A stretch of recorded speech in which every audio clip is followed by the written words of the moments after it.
నమస్తే. ప్రస్తుతం మనతో పాటు ప్రముఖ విశ్లేషకులు ఇమ్మంది రామారావు ఉన్నారు. ఆయనతో మాట్లాడదాం. నమస్తే సార్. నమస్తే అమ్మా. సార్, ఈ మధ్య ఏ మూవీ వచ్చినా ఈ సినిమా కాపీ లేరా, ఈ సినిమా దానికి కాపీ, ఈ సినిమా దీనికి కాపీ అని చెప్పేసి అంటూ ఉంటారు.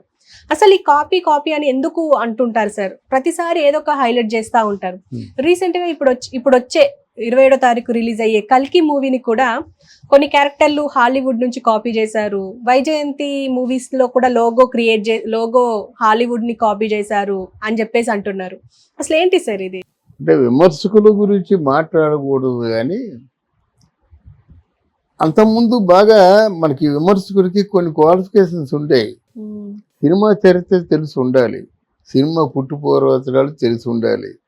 తర్వాత విమర్శ చేసేది అది లాజికల్గా ఉండాలి, సైంటిఫిక్గా ఉండాలి. అంతే. ఏదో నాగశ్విన్ ఎక్స్పెరిమెంట్ చేశాడు. మన ప్రధానంగా దీన్ని చూడవలసింది 3 ప్రపంచాల కథ అని వాళ్ళే చెప్పుకుంటున్నారు కదా. అంటే కథావస్తు కాకమ్మ కథ కాదు, ఇది సంథింగ్ డిఫరెంట్. ఆ సంథింగ్ డిఫరెంట్ ఏదో మలయాళం వాళ్ళు అందించారు, బాలీవుడ్ వాళ్ళు అందించారు, కానీ మనం అందించాం. మన కథలు లేవు. మనకు మగధీర, బాహుబలి వరకు అసలు స్టోరీసే లేవు మనకి. అంటే ప్రపంచానికి తెలిసిన స్టోరీస్ అలా ఉన్నాయన్నమాట. ఎందుకో నేషనల్ అవార్డులు కూడా ఈ మధ్య వస్తున్నాయి, ఆస్కార్ అవార్డులు కూడా ఈ మధ్యన వస్తున్నాయి. అంతకుముందు మనకు అంత లేదు. ఏదో ఆయన నాగశ్విన్ మహానటి తీశాడు, బ్రహ్మాండమైన సక్సెస్ అయ్యాడు. ఇప్పుడు కల్కి తీస్తున్నాడు, అది కూడా ఇంటర్నేషనల్ స్టార్ ప్రభాస్ మీద తీస్తున్నాడు. దాన్ని స్వాగతిద్దాం. తర్వాత 3 ప్రపంచాల కథ అనేసరికి అమితాబ్ బచ్చన్, కమల్ హాసన్, ప్రభాస్ చాలు.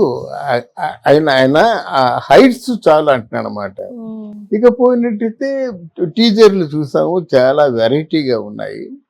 తర్వాత ఫైట్స్ కానీ, తర్వాత అందులో బుజ్జి ఉంది కదా, కారు, ఇవన్నీ కొంచెం ఎక్స్పెరిమెంటల్గా ఉన్నప్పుడు కూడా జనాల మనసు దోచుకునే విధంగానే ఉన్నాయి.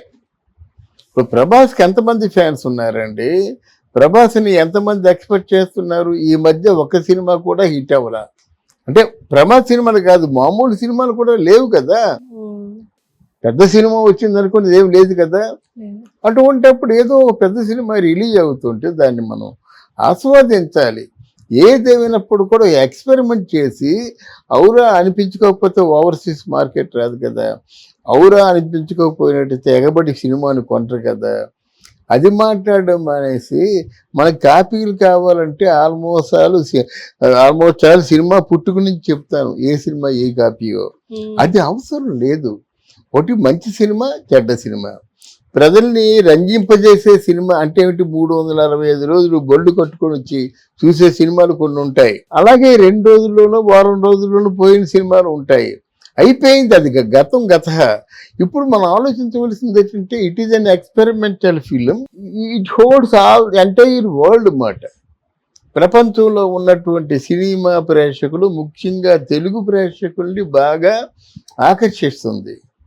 అది మనం ఆలోచించుకోరు. కానీ ఆ లోగోలో మార్పులు ఉంటాయండి. మార్పులు ఉంటే తప్పే ఉంది. அதுకి ఏదో ఎవరో సిద్ధాంతం చెప్పుకుంటారు, ఏదో సెంటిమెంట్ కావచ్చు, లేకపోతే లోగో ఎలా ఉంటే బాగుంటుందని చెప్పవచ్చు. దానికి మనం పెద్ద తొందరపడిపోయి అంటే సినిమా చూడడం మానేమంటారా వీళ్ళు చెప్తే సినిమా చూడడం మానేస్తారా? సినిమా బాగుంటే ఎవరైనా చూస్తారు, బాగాలేతే ఎంతమంది చెప్పినా చూడు.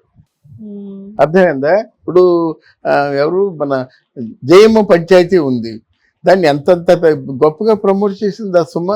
నిజంగా బాగా నటించింది కూడా.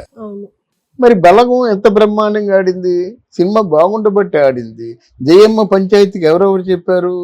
పవన్ కళ్యాణ్ చెప్పారు, రామ్ చరణ్ చెప్పారు, అంటే లెజెండరీ పీపుల్ అందరూ చెప్పారు సినిమా చాలా బాగుందని. ఆడిందా? అందువల్ల మీరు ఎవరో చెప్పినంత మాత్రంలో ఆడదు సినిమా. వాళ్ళకి ఇష్టమైతే చూస్తారు, నచ్చితే చూస్తారు, అది మర్చిపోకూడదు. ఈ విశ్లేషకులకి మరి అంతే. నేను బాగా విమర్శించాను అనుకొని నిన్న మొన్న తెలియకుండా ఈరోజు నువ్వు దృష్టిలో పెట్టుకొని విమర్శిస్తే నిన్ను కొన్ని సంఘటనలు జరిగిపోయి ఉంటాయి. కొన్ని సంఘటనలు జరిగిపోయి ఉంటాయి. అంతకుముందు ఎన్నో సంఘటనలు ఎలాంటివి జరిగి ఉంటాయి అన్నమాట. అది కాదు మనకు కావాల్సింది. రంజింపజేసే సినిమా అంటే ఏమంటామంటే అది ప్రేక్షకుల్ని డిసప్పాయింట్ చేసే సినిమా అని చెప్పుకోవచ్చు మాట. అంతే చెప్పుకోవడం తప్ప మిగతా ఏం చెప్తాం, ఏం చెప్పలేము. తర్వాత ప్రపంచం ఈరోజు పెట్టుబడులు ఎక్కువ పెడుతున్నారు సినిమాకి. ఎగ్జాక్ట్లీ, అవును. ఇప్పుడు 400 కోట్లు 500 కోట్లు పెట్టారనుకోండి, అది కాస్త మరి 500 కోట్ల రూపాయలు కూడా బ్రేక్ ఈవెన్ అవ్వాలి కదా. అంటే మరి ఒక్క ఆంధ్రాలో ఆడేస్తే అయిపోద్దా? 5 భాషల్లో ఆడాలి. ఓవర్సీస్ మార్కెట్ అమెరికా కానీ, తర్వాత కెనడా కానీ, మన సౌదీ అరేబియా కానీ, సింగపూర్ కానీ, తర్వాత మన జపాన్లో కూడా బాగా చూస్తున్నారు మన సినిమాల్ని. మొదట్లో రజనీకాంత్ సినిమాలు చూస్తారు కానీ ఇప్పుడు అందరి సినిమాలు చూస్తున్నారు అన్నమాట. బాగుంటే చూస్తున్నారు. ఈ కాపీ అనడం వల్ల ఏమైనా ఎఫెక్ట్ పడుతుంది అంటారా సార్? ఏం ఎఫెక్ట్ పడుతుంది? ఇప్పుడు ఆ సినిమా మేకింగ్ అయిపోయిన తర్వాత ఇది బాగోలేదంటే ఎలాగవుద్ది? ఆ సినిమా మేకింగ్ అయిపోయింది, ప్రభాస్ ఉన్న ఫ్యాన్స్ అందరూ చూస్తారు. నెంబర్ 1 ఫ్యాన్స్ ఉన్నారు ప్రభాస్ కి. దేనికైనా ఒకటే సూత్రం, నచ్చితే చూస్తారు, నచ్చకపోతే చూడరు. అయితే నచ్చడానికి కారణాలు ఏంటంటే గతంలో చూసిన సినిమాలే మళ్ళీ చూసినట్టు ఉంటే.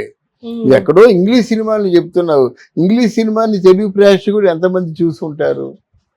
ఏదో నెట్లో చూస్తున్నావు అనుకోండి, తప్పులేదు. ఎంతమంది మాలాంటి ప్రేక్షకులు నెట్ చూసుకొని సినిమాకి వెళ్తారు? కాదు, ఇట్లాంటి వాళ్ళు ఎంకరేజ్ చేయడం ధర్మం అని నా ఫీలింగ్ అన్నమాట.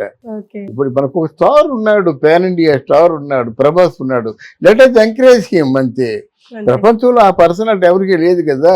మళ్ళీ అట్లాంటి పర్సనాలిటీ ఆ కిరణ్ ఆనంద్ వస్తున్నాడు, చూద్దాం ఆయన కూడా బాగా సక్సెస్ అవుతున్నాడు అనుకుందాం. సార్ ఇప్పుడు అకిరణ్ అంటున్నారు, ఓకే, కానీ ప్రభాస్ కున్న ఇమేజ్ తో మూవీకి వస్తారు, కానీ ఈ కల్కి సినిమాకి వచ్చిన బజ్ మాత్రం ఇంకా చాలా తక్కువనే ఉంది, క్రియేట్ చేయాల్సిన బజ్ క్రియేట్ చేయట్లేదు నాగశ్విన్ అని చెప్పేసి అంటున్నారు. అవునండి, ఎవరు క్రియేట్ చేసుకోవాలి? ఆయన క్రియేట్ చేసుకోవాలి. అశ్విని తల్లుడు కదా. అవును, నీకు అర్థమైందా? ఇప్పుడు ఏదో సందర్భంలో పవన్ కళ్యాణ్ చెప్పాడు, మీరు సినిమా తీసినంత వరకు అలవాటు పడిపోతారు, తీసిన తర్వాత జనంలోకి వెళ్ళడానికి మనం ముందు కావాలి. అవును, జనంలోకి వెళ్ళడానికి అదే తమిళ సినిమాలకి తెలుగు సినిమాలకి తేడా. 16 వయసు అని 16 ఏళ్ల వయసు సినిమాకి శ్రీదేవి దగ్గరే ఉంటుండేవాడిని. చూసుకొని డేట్సే చూసుకొని ఏమి చుడులో ఉంటుండగాను ఒకడు వచ్చాడు, సైకిల్ మీద వచ్చాడు. అమ్మ అంటే ఎక్కువ మాట్లాడతారు, మీరు సినిమాలు యాక్ట్ చేయాలమ్మా, మీరు యాక్ట్ చేస్తే బాగుంటుందమ్మా అని చెప్పి వచ్చాడు మాట. అయితే మొత్తానికి సరే చూద్దాం ఇంటికి రా అంటే ఒక 100 రూపాయలు అడ్వాన్స్ ఇచ్చాడు. 100 రూపాయలు ఆ రోజు బొబ్బట్టు ఊకొని తినేసాం. ఇంటికి 100 రూపాయలు ఏంటి అడ్వాన్స్ అనుకొని.